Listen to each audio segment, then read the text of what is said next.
Good morning, good afternoon, and good evening to everyone joining from around the world, and Happy New Year. My name is Sabrina Welsh, and I'm the Director of Programs and Operations at the Human Vaccines Project, and I'll be your moderator for this webinar. This is my first lab meeting back. I took a short hiatus. After being careful and wearing masks, I got sick with COVID about a week before Thanksgiving, and I wasn't able to work or hold these meetings. So I just wanted to take a minute to thank my team for all the support when I was recovering, and to Dabney Close, who did a great job moderating the last lab meeting with Dr. Duffy. Also, a big thanks to my family and to Roger for taking great care of me while I was down and out. I definitely have a better appreciation for what we've been talking about in these lab meetings week to week, and it was really scary. So I'm really glad to be back in gear and back here with all of you for these seminars. A lot has happened since our last meeting, and even since the start of the new year. Both Pfizer and BioNTech and Moderna's vaccines have received emergency use authorization in the US and the UK, and conditional marketing authorization in the EU, with more approvals coming in additional countries. In the UK and South Africa, 2 new SARS-CoV-2 variants have emerged that share some of the same mutations, including the Spike N501Y substitution, and appear to spread more easily and quickly than other variants. Currently, there's no evidence that it causes more severe disease or increased risks of death. Scientists are continuing to monitor the new variants, and on the vaccine development side, there are studies underway to determine if the vaccines in use will be effective against the new strains. The currently approved vaccines are expected to work in the UK against the UK and South Africa variants, and in a study conducted by scientists from Pfizer and the University of Texas Medical Branch at Galveston, the Pfizer vaccine proved to be effective against the new strain. So just to note, there are currently over 92 million confirmed cases worldwide, and 1.9 million deaths have been reported globally. Let's all hope that the vaccine rollout continues and improves, and we'll see the tide begin to turn this year. Today, we'll hear from a speaker who will present some interesting data published in Science on the generation of B-cell memory in response to SARS-CoV-2. Just a note before we begin, the information presented today includes some pre-published data that is currently under peer review. At the request of the author, we ask that you not reproduce or disseminate the data presented. This session will be recorded and available on our website and social media channels for you to review. Today's speaker is Dr. Menno van Zelm. Dr. van Zelm obtained his PhD from Erasmus University in Rotterdam and held postdoc positions at the University of California, San Diego and the Erasmus MC, prior to becoming lab head at the Erasmus MC in 2010. In 2015, he was recruited to Monash University and the Alfred Hospital, where he is currently deputy head of the Department of Immunology and Pathology. Dr. van Zelm has received continuous fellowship support in the Netherlands and Australia, currently under the NHMRC Senior Research Fellowship. In 2010, he received the Heineken Young Scientist Award from the Royal Netherlands Academy of Sciences. Dr. van Zelm is chair of the Nomenclature Committee of the International Union of Immunological Societies and founding director of the JMF Center for Immunodeficiencies in Melbourne. He runs a translational immunology program, has published over 130 papers in international peer-reviewed journals, and is co-inventor on several patent applications. In 2019, he co-developed technology to detect antigen-specific B cells and currently applies this to evaluate B-cell memory in allergies and infectious diseases, including SARS-CoV-2. In today's lab meeting, Dr. van Zelm is going to talk about the rapid and lasting generation of B-cell memory, the SARS-CoV2 Nucleocapsid and Spike proteins in COVID-19 disease and convalescence. During the presentation, please send me your questions using the Q&A function in Zoom. I'll ask our speaker a broad selection of your questions after he's finished the presentation, and we'll have about 25 minutes for discussion, so I really hope you'll take your opportunity to ask your questions about the data presented today. It is now my pleasure to introduce Dr. Menno van Zelm from Monash University. Dr. van Zelm, good morning. Very early morning for you. Good morning, Sabrina. Thank you for the kind invitation and a very kind introduction. If you can go ahead and share your screen, great.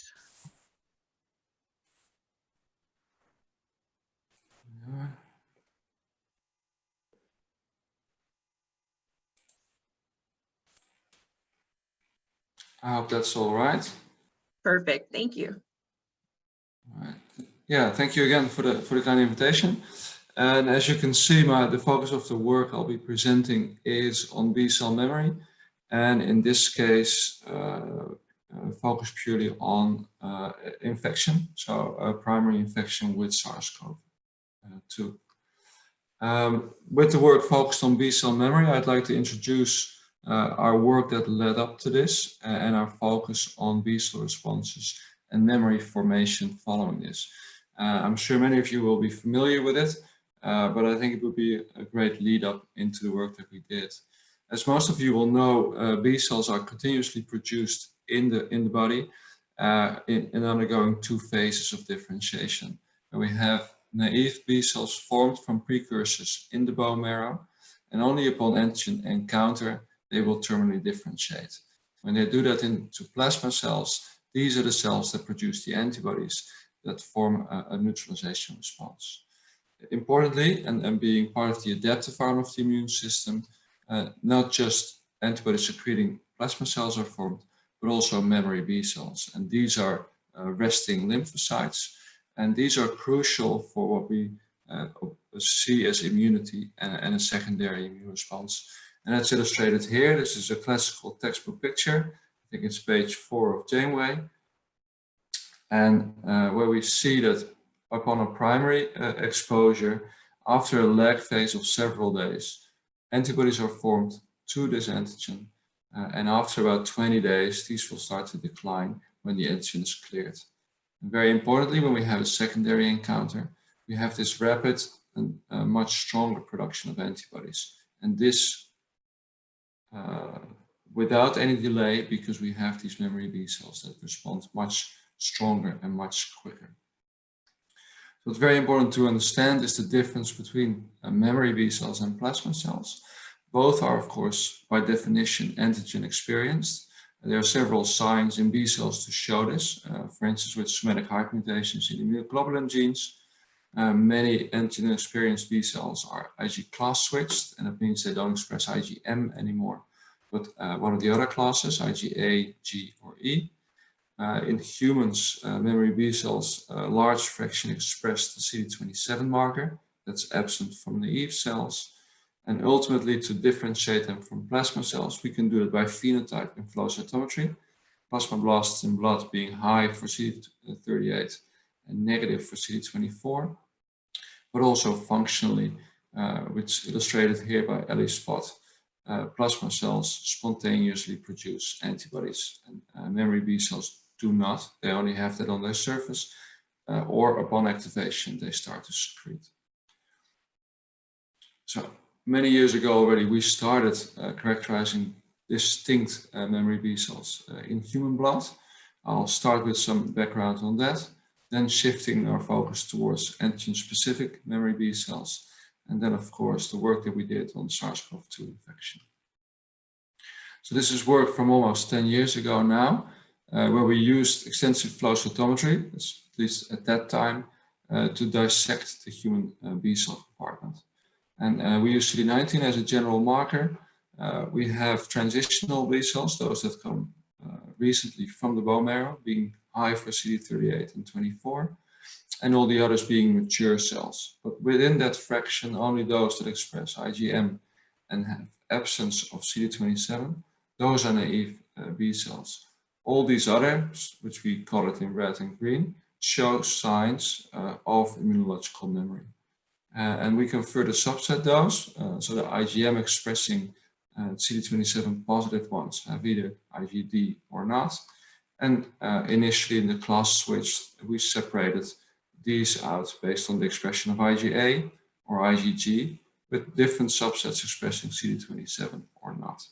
And they're not just phenotypically different, we also showed that they had different means of formation. But importantly, as I mentioned, they show this antigen experienced nature, and general characteristics of these are upregulation of these markers of activation. And in dark gray in each plot, we see the naive B cells, and we see that the IgM here in purple, the two IgG subsets and the two IgA subsets all have marked upregulation of these markers. And together, and I think that's important to realize, in humans, in contrast to, of course, animal models, we are continuously exposed to antigens, and in adults, about 30 to 50% of the B cells have this memory phenotype. So we pretty much live on our immune memory. Going more in depth and focusing on the IgG memory B cell subsets, we find two different ones.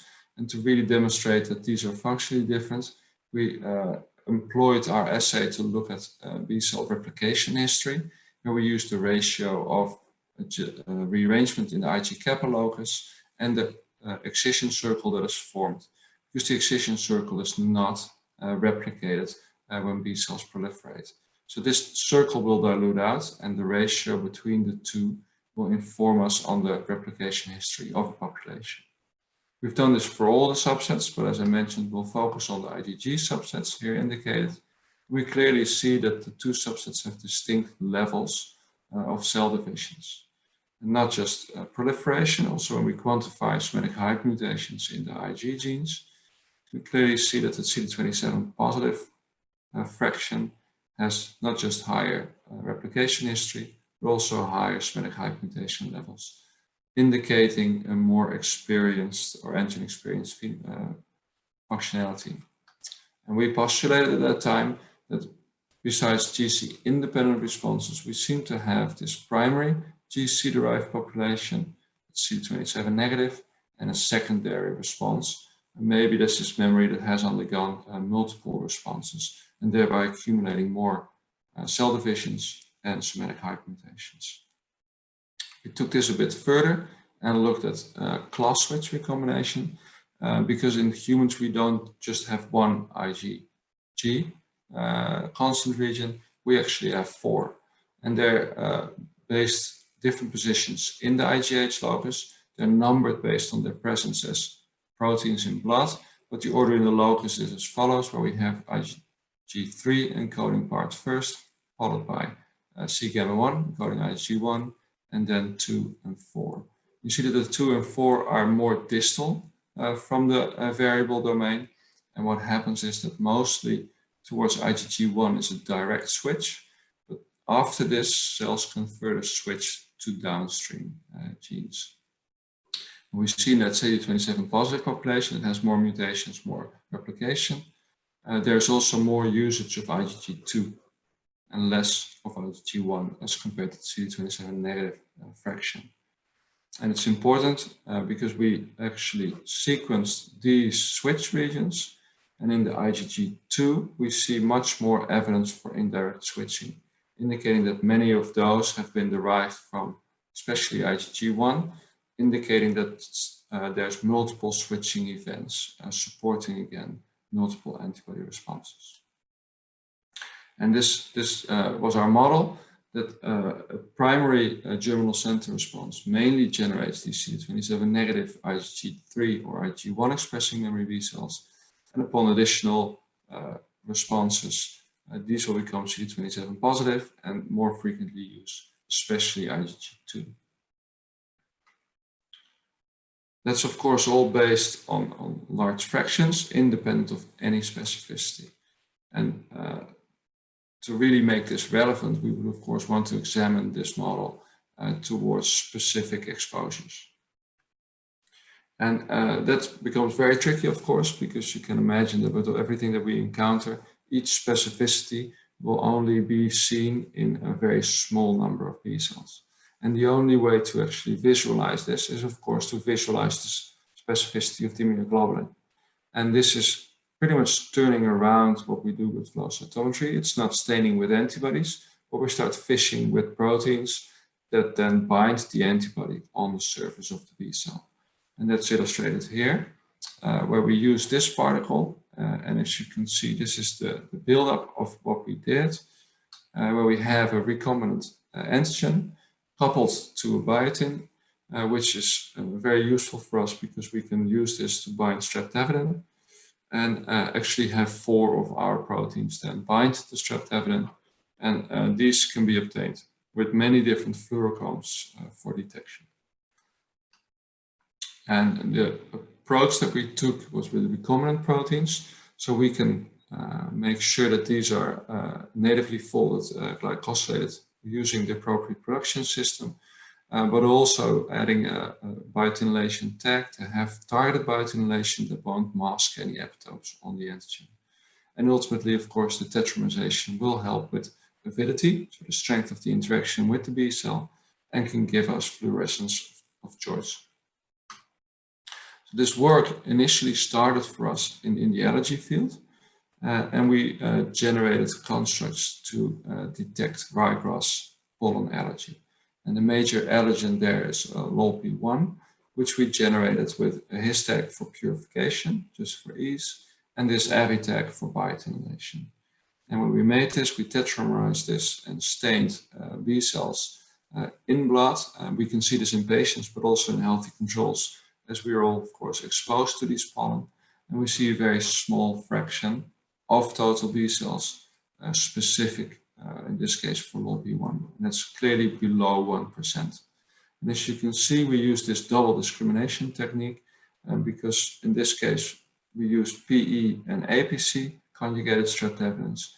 And in both are quite large proteins, we see events that actually bind the reagent itself. And we think that these are cells that actually recognize PE or APC, which are, of course, distinct proteins. While working on that, we also shifted our focus in parallel towards vaccination responses. And the most accessible one, of course, is influenza vaccination. And this was of particular interest for us because this is recommended to obtain annually, and especially for healthcare workers, which we have direct access to, being located next to one of the largest medical centers in Melbourne. And we could actually use this to evaluate booster responses and in our model for sequential class switching. So we did this in 2019, and as you can see here, the 2019 tetravalent vaccine has, of course, 4 strains, one being the 2009 pandemic strain, which in this case was the variant, the A Michigan 2015. For us, it was important that this was similar in the 2 years prior, so we could really determine the effect of booster vaccination. And we recruited 16 healthy controls who, of their own volition, took the shot already back in 2018, but also in this case in 2019. And we sampled them just before, so we could evaluate existing memory, and 4 weeks after to evaluate memory formed after the booster. And as you can see, we took this approach where we used the HA protein coupled to biotin and then to streptavidin. And as I mentioned before, we use quite extensive immunophenotyping because this allows us single cell evaluation of a large number of cells. So we detect B cells and separate them from T cells.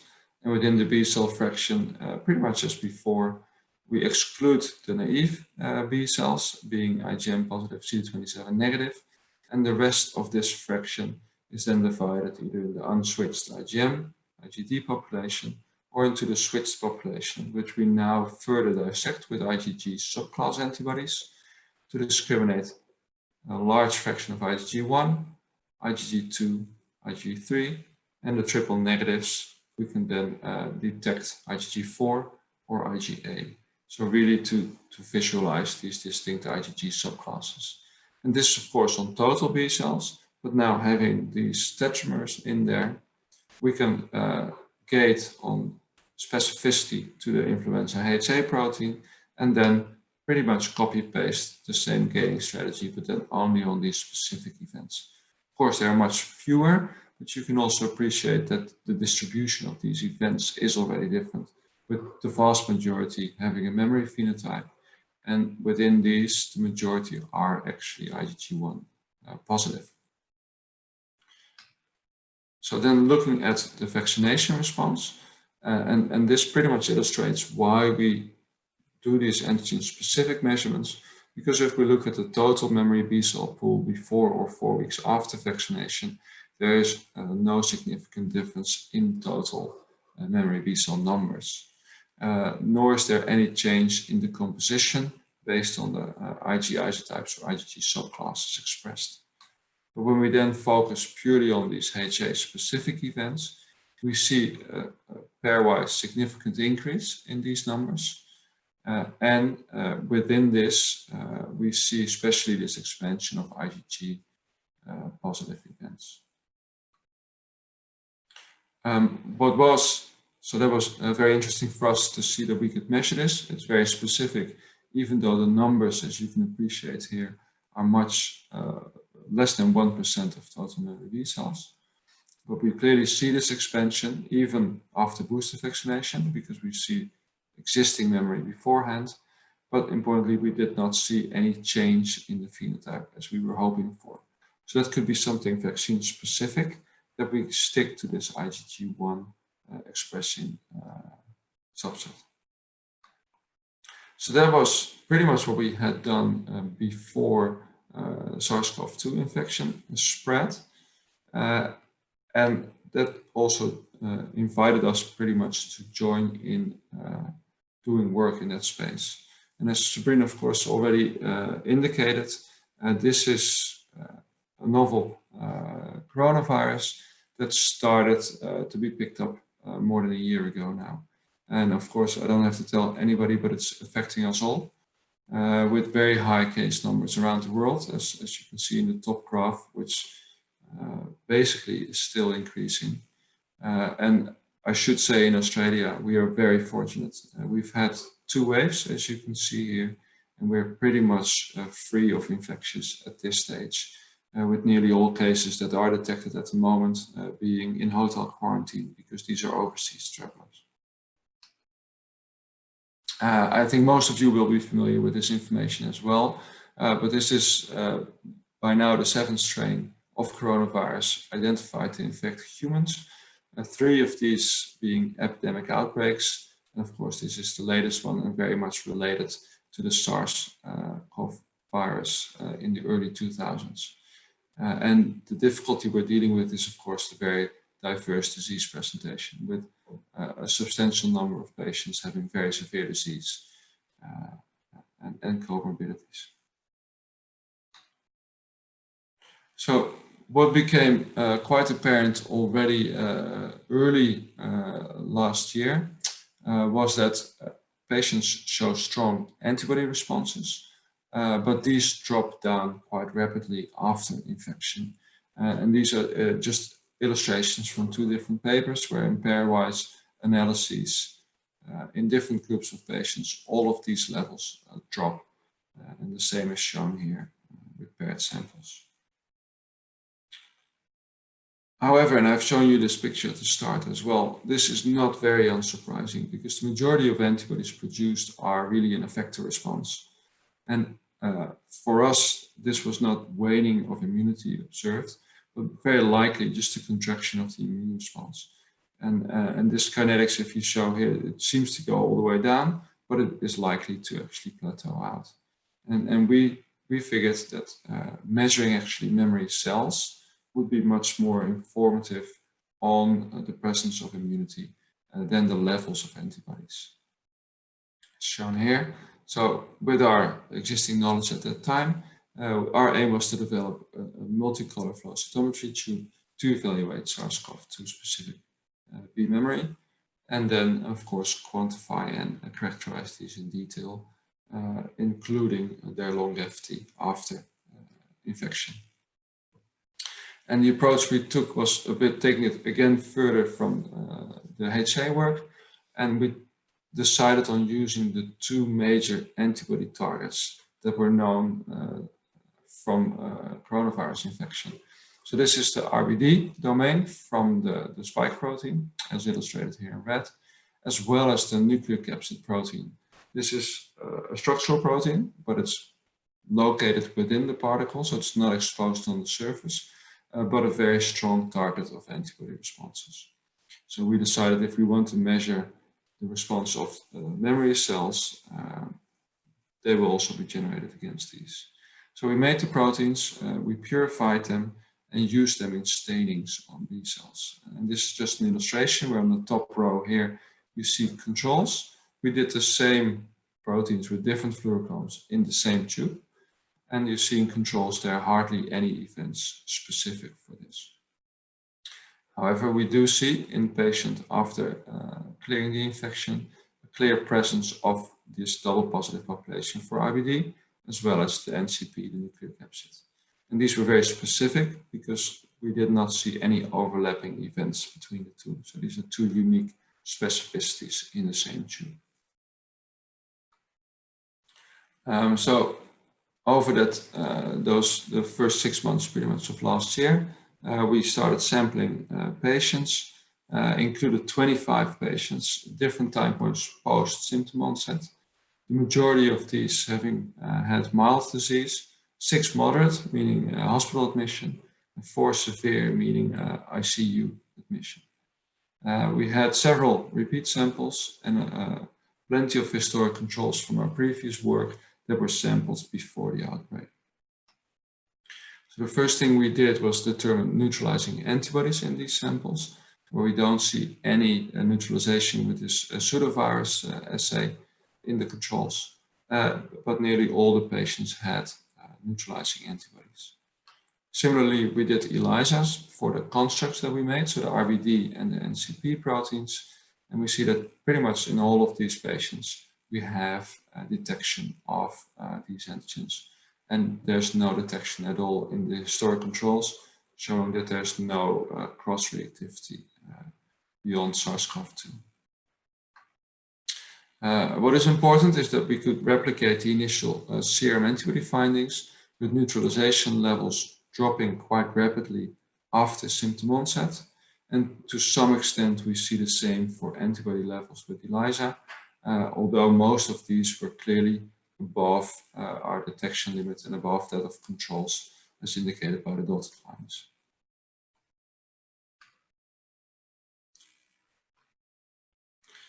So of course, the next thing we did was set out to do our extensive flow cytometry panel.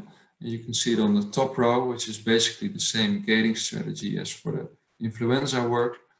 And then in this same tube, we didn't add just one specificity, but both the RBD and the NCP specificities. So within total B cells, we then applied the same gating to only the RBD specific or the NCP specific events. And similar to what we actually observed before, is that the majority of these specific events are memory B cells with a large fraction expressing IgM or IgT, as indicated here, and another large fraction mainly being IgG1 positive. And that's quantified here, where we actually see this expansion of these IgG B memory cells, both specific for RBD or the NCP, only in patients and not in controls. And then we illustrated the severity in different colors here. We didn't separate them out, both because of relatively low numbers, but also of the different timing after infection when these were taken. And then when we look at the distribution of types of events within the memory compartment, we see that the majority of the response is IgG1, as well as quite a large IgM response. What was, of course, then of interest for us was to look at this longevity, where we see the serum antibodies, as I've mentioned before, slowly drop down. But in contrast, in the same samples illustrated here below, the memory B cells specific to the RBD or the NCP went up over the first 50 to 100 days, and then dropped off only slightly, or actually stayed very stable over the first 240 days, which is about 8 months post symptom onset. So we see very different kinetics and very high stability of these numbers. We did some correlations with T cells. We didn't have any tools for antigen specificity there. And we, of some interest, find that there's correlation with follicular helper T cells, for us suggesting that these might be prolonged germinal center responses. But as you can see, the R-squared isn't very high, so we haven't focused too much on these yet, but are quite keen to do that in ongoing work with more samples. So that brings me to our main conclusions, where we see persistence of SARS-CoV2 specific memory B cells for over 8 months, and that is against 2 different specificities. We're not the only ones to have seen this, and I'm actually pleased to see that these data are very consistent across continents, with a very recent Science paper with 188 patients. And I'm showing here the paired samples showing very similar kinetics and stability over these 8 months. This indicates this persistence of memory, that we might have lasting immunity. This might not be sterile immunity, which is of course defined by the presence of highly neutralizing antibodies, but the presence will enable a quick secondary response. And I think what is important to realize is, despite all the early publications and worried publications of waning immunity, that the immune memory pretty much behaves as expected and as we have learned in our textbooks in immunology. What is, I think, also important to realize, we of course get booster vaccinations within 3 to 4 weeks, which is said to be important. I'm not sure if it's been tested at later time points, but it could be that even in later exposure or later repeat dose, we might have a good booster because we have memory cells present still at that time. Of course, that also needs to be tested. And ultimately, for us, it will be important to see if we can, upon secondary exposure or secondary boosting, a change in this phenotype of the specific memory B cells. Because after all this work, we still haven't seen much of IgG2, which is, for me personally, would have been of interest. This work has been, of course, done by a lot of people together, both in our immunology department, especially by Gemma Hartley, who just finished her first year of PhD and has done all this work despite the challenges of the pandemic, with co-supervision of a postdoc, Emily Edwards, and our clinician scientists. We work with Robin O'Hare at the hospital. Of course, a lot of work together with the infectious diseases, who manage the COVID-19 Biobank, and with the Burnett Institute, also located in our precinct, with a lot of expertise in recombinant protein production, and support from BD Biosciences with the extensive flow panels that we've designed. I'll leave it at this, and I'm happy to take any questions. Dr. Van Zelm, thank you so much. It's really impressive to see what you've been able to get done with the team, and in spite of all of the circumstances during COVID in the last year. So thank you for sharing this with us. I'm going to ask you to leave your screen up in case we've got to refer back to some of the data slides, and we'll jump right into these questions because we're getting some really interesting ones. Okay. I'm going to start with the first. How many B and T cell epitopes on the spike protein? I think that's... I actually don't know. We haven't looked ourselves. So we haven't yet done any molecular work on the B cells. We have some work of that ongoing. But from what I understand, there are multiple epitopes. We've only used the RBD protein to focus on having pretty much a neutralizing target, and with the NCP, a non-neutralizing target. Okay, great. Is that work being planned, or is that something that's sort of a secondary interest? No, so we are actually running experiments this month to look at transcription profiles, including the immunoglobulin genes of these cells early and late after infection. Super. Okay. What is the optimal interval between the prime and boost, so secondary response, and what is the mechanism requiring time? Yeah, I actually don't know. From my own experience, what I've seen with other vaccines, of course, with several of them, from heart to hepatitis B, we have boosters at 1 or 6 months. I think it's good to wait after the initial antibody peak, so indeed those 3-4 weeks. But again, I'm not sure if it's really required to do that so soon, or if we see this, it can be done later.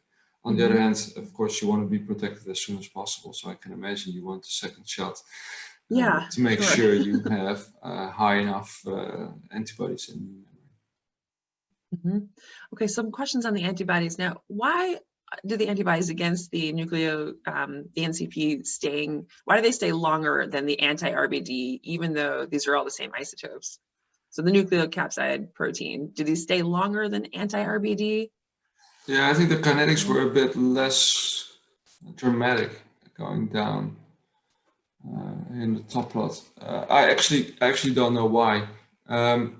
Our interest in nucleocapsid was spiked because in the original SARS outbreak in the early 2000s, and the data that I've seen in papers was that this nucleocapsid was a much more consistent target of antibody responses. And I think that's illustrated here as well. What the reason behind this is, I don't know.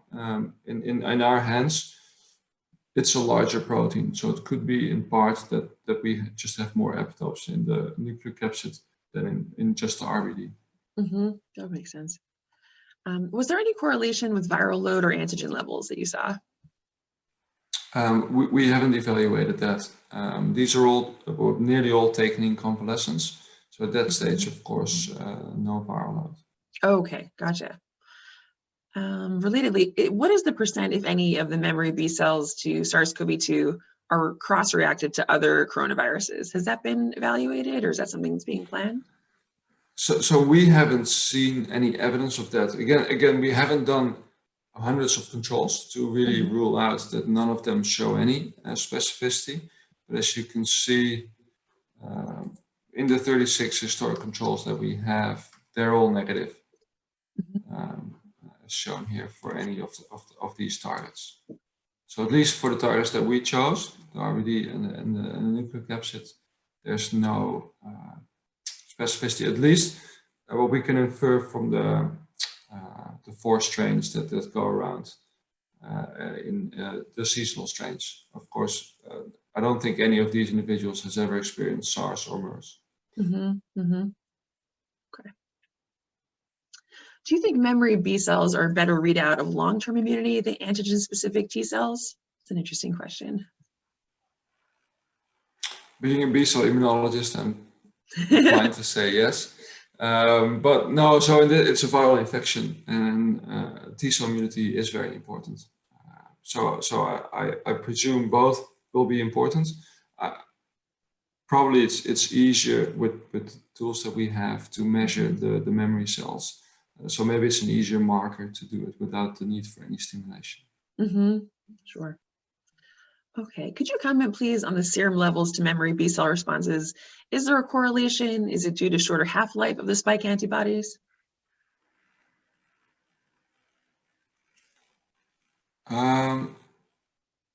So we don't see any correlation in the antibody levels versus the memory B levels. It's really a different kinetics of the response, with the antibodies being produced early by expensive plasmablast formation, and the memory cells coming up later. So we don't see any correlations there. Okay. Let's see. Some questions now related to the vaccines currently in use. Were the memory B cells measured in any of the clinical studies on any of the approved vaccines? Not by us at the moment, and I haven't seen any data yet. I'm sure people are working on it, and I'd be very keen to compare the vaccine responses compared to natural exposure. Yeah, I was going to say, would those samples be useful to you from the vaccine studies? I imagine that would be an interesting. Yes, from study. Yeah, I'd be very keen to get my hands on that.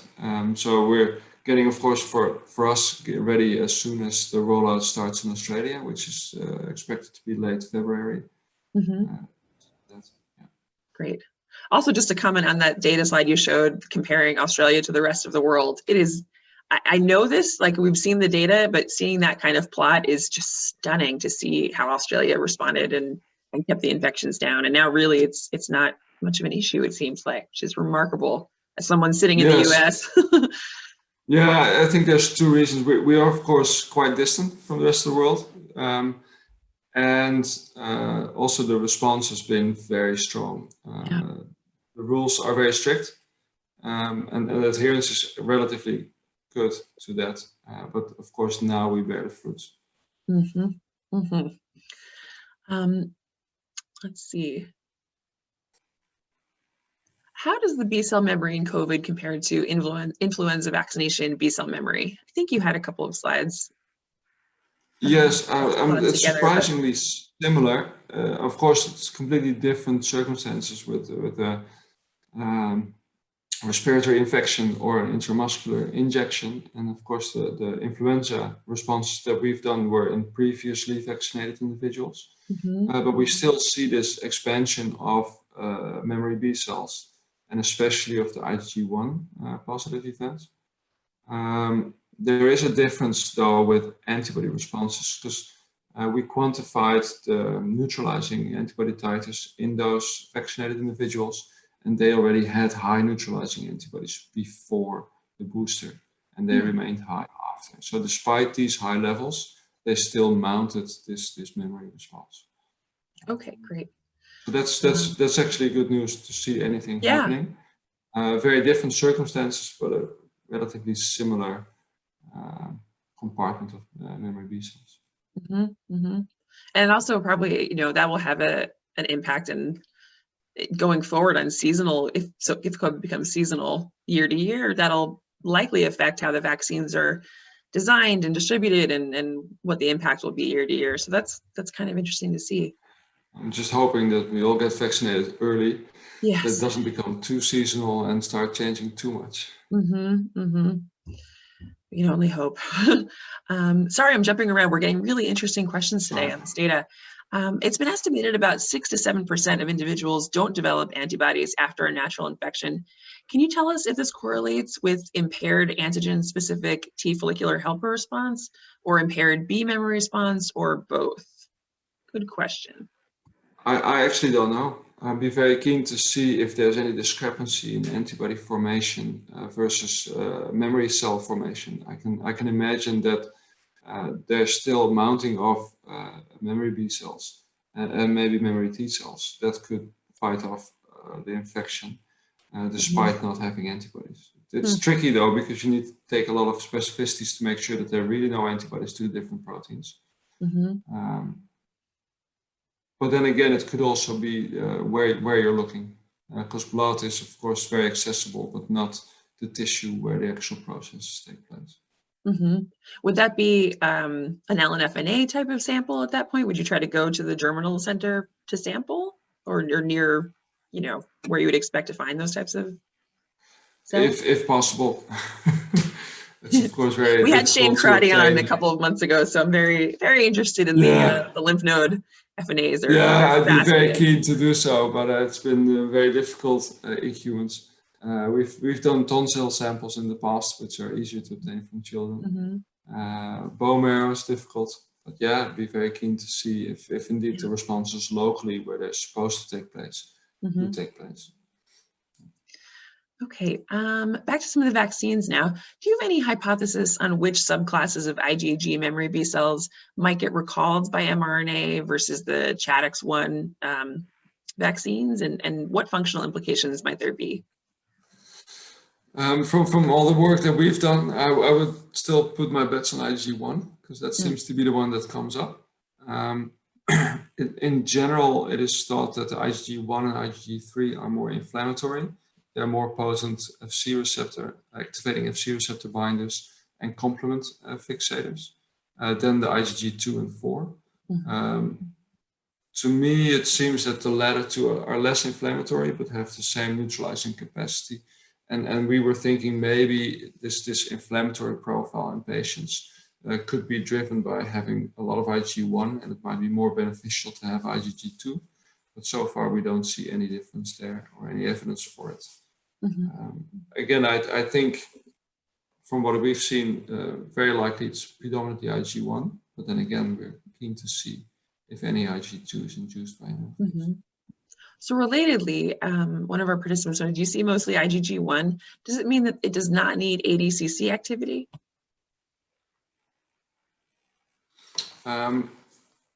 That's not my specialty, but I think they do both.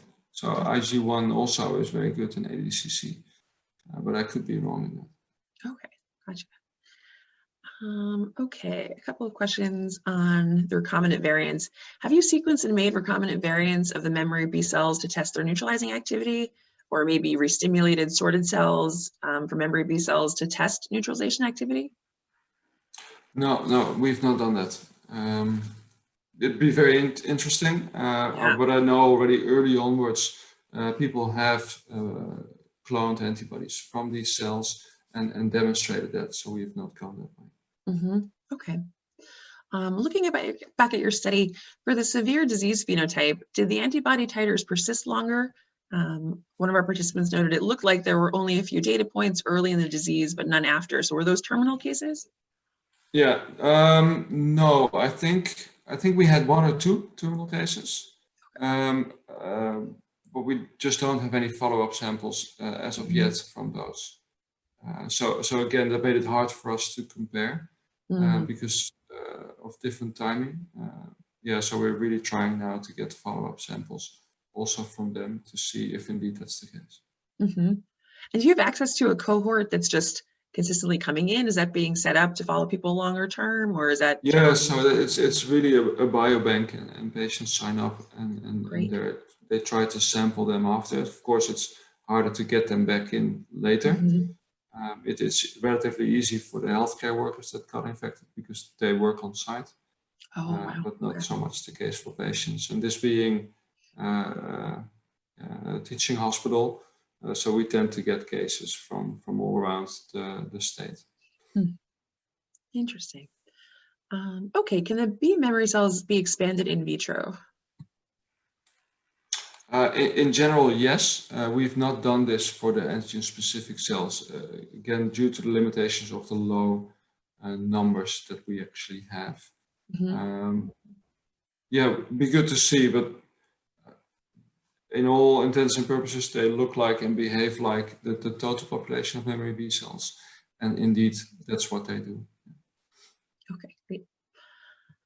All right. Do you think the different types of memory B cells, CD27 plus and CD27 negative, can produce a different quality and quantity of response to viral infections? Yes, that's what we thought. In general, what we see here is that nearly all of the memory B cells we detect are 27 positive. So I don't think there's any difference there. I think I had a plot about it. We do see early. Oh, maybe I have it as a supplement. Yeah, so I show it here on the bottom. Oh, great. Where there's clearly difference. So in the total compartment, there's quite a large fraction of CD27 negative B memory cells, but in the RBD response, nearly all of them are 27 positive. The nucleocapsid response is quite different, and this is not just timing. So we see early higher or lower frequencies of 27 positive, more 27 negatives, but this is quite high for all of the samples.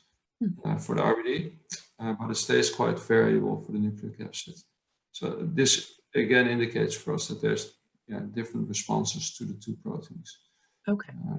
We're not sure yet what's the reason for this. At this stage, I would throw it on the neutralizing versus non-neutralizing capacity, maybe. Okay, thanks for showing that. Let's see.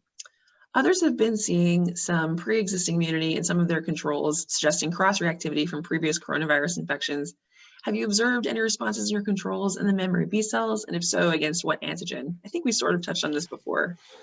Yeah, no, so we haven't. It could be a numbers game because we've had 36 controls, but then again, we don't see any cross-reactivity. And of course, we haven't evaluated anything against SARS or MERS because none of the individuals here have been exposed to that. I can imagine that cross-reactivity will be higher for those, but at least for the constructs that we've made, we didn't see any. Okay. Have you looked into the response of B memory during secondary infection? No, and I don't think we have any cases or access to any cases here with numbers being so low. Yeah, sure. That must be nice. Yes, I'd say we're very fortunate. Definitely. Okay, let's see. Some questions on the patients who were involved in the study. Did you observe any differences in immune responses across patients with severe disease and different underlying medical conditions? And I'll add to that across different age groups if you had elderly people who you were sampling from. No, so for us that's very hard to determine because of the relatively low numbers, and of course the different time points that we have for the real severe cases. That being said, we don't have any evidence for any difference. So as you can see, most of these are mild cases, and they clearly show robust and long-lived memory. So I don't think you need to have had a severe infection to generate robust memory. Are you looking into potential virus escape with the variants with E484K? No, we haven't looked at the mutants yet. We know that collaborators of us at the Burnet Institute are doing that, and they're looking at variants using indeed the biobank samples. From what I understand at this stage, they're still being recognized. Do you see a potential advantage in mixing different types of vaccines within populations and perhaps even in individuals? And are there plans to study this given the global distribution and access issues? It's an interesting question. Yeah, we've actually just thought about that with discussions indeed in Australia about which vaccine to give, with reports about varying efficacies between the AstraZeneca and the Pfizer at this stage. Again, these numbers are broad ranges, so they might actually work better than we think.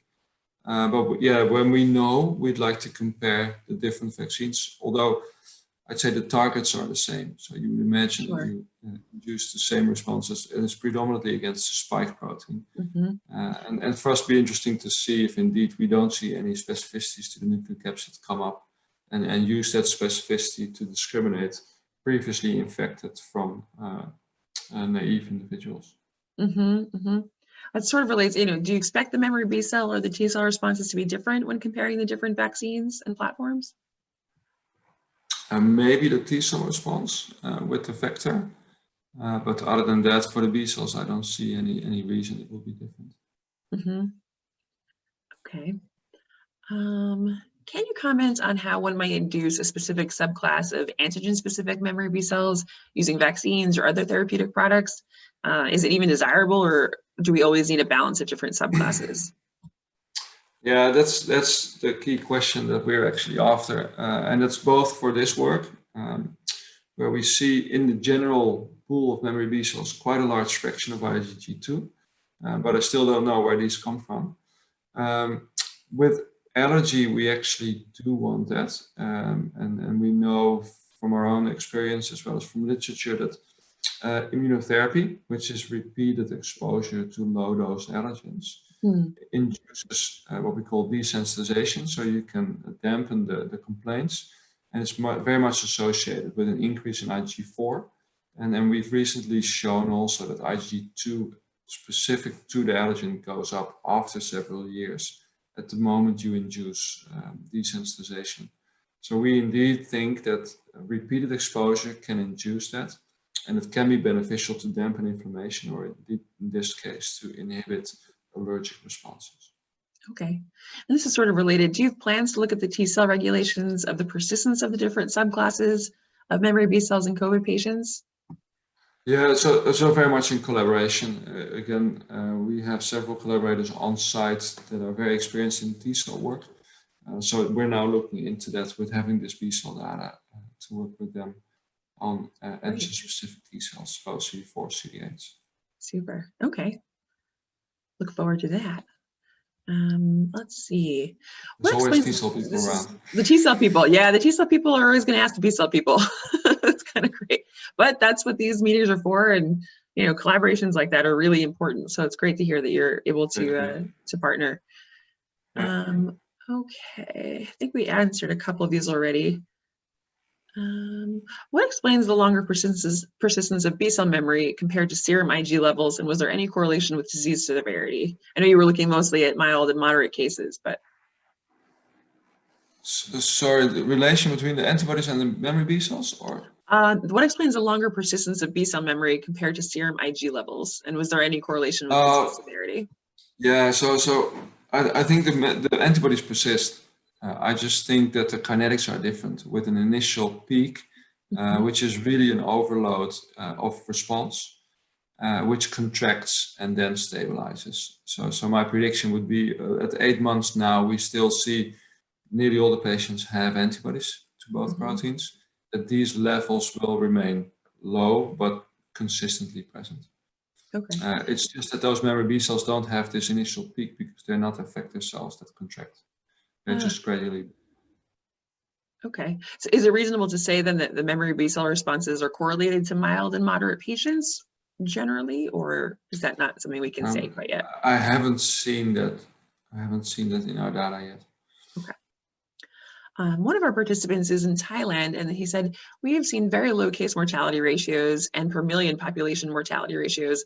It's been suggested that lifelong exposure to parasites and viruses may play a role. How could this be studied? It's a good question. Yeah, that is a very good question. I'd be very keen to see, indeed, subclass antibodies there. There are indeed ideas that endemic parasites, of course, change the inflammatory response and maybe be less inflammatory, so that'd be of high interest if that's the case. Of course, again, it's hard to say, and without looking at the epidemiological data, what age groups were mainly infected. I know in Australia we've had low cases but relatively high mortality, but most of that's because many patients in aged care facilities were infected. So we've had a lot of elderly being infected and being exactly the risk group for severe disease. So it could, of course, be that the people infected were not in the risk groups for severe disease. Okay, we're getting toward the end of our time. We've got to get one more question. Let's see. Can you briefly explain again how memory B cells were able to get generated against the cytoplasmic proteins? Because even if they're generated, would they be able to recognize surface proteins for neutralization? Yeah, so I don't think the antibodies will be able to perform neutralization. What happens, of course, is when the virus is detected, it does, of course, degradation products. So the nucleocapsid protein comes free when the particle breaks down, and it, of course, gives you and the B cells access to respond to it. What it can do is, of course, provide help. So antibodies can provide help presentation, of course, again, in germinal centers, but also the B cells will be able to present epitopes also to T cells, being high or very efficient antigen presenters. So even though the antibodies won't have much of a role in neutralization, I think the B cells can have an important role in the immune response. Then again, helping others. Great. Spoken like a true B cell scientist. I love it. All right. Well, we're just at the end of our time. We got through an enormous number of questions. So thank you, Dr. Van Zelm, for your time and for being up at an ungodly hour in Perth. Thank you for joining us. And I've got a couple of announcements to share. So if I can just grab the screen back from you. Thank you very much. Yeah, I'll stop. Great. Okay. Let me get to my slides. Okay. So thank you again, Dr. Van Zelm, and thank you for everybody for joining and asking your questions. Again, we got through a lot of really interesting questions today, so thank you so much for participating. These meetings would not be as interesting without all the participants, so thank you so much. I just wanted to note one of our partners has an upcoming webinar, the New York Academy of Sciences, on February 2nd and 3rd. This conference will provide a neutral forum to explore recent achievements and challenges in the development of a vaccine against SARS-CoV2. You'll see a lot of familiar faces from the lab meetings who will be presenting, and I think it'll be really interesting to hear the latest updates on the development of the vaccines. So please be sure to check that out. I have a link here up on the screen, so make sure to register for this event with the New York Academy of Sciences coming up. Our next speaker will be on the 28th of January, and it will be Dr. Barney Graham. I invite you to join us. He will be presenting on the selection, characterization, and clinical testing of a fully human antibody cocktail against SARS-CoV-2 that safeguards against mutational escape. This is a very timely topic, so I hope you'll all be able to attend. And if you're interested in more research on COVID-19, please sign up for the HVP COVID report.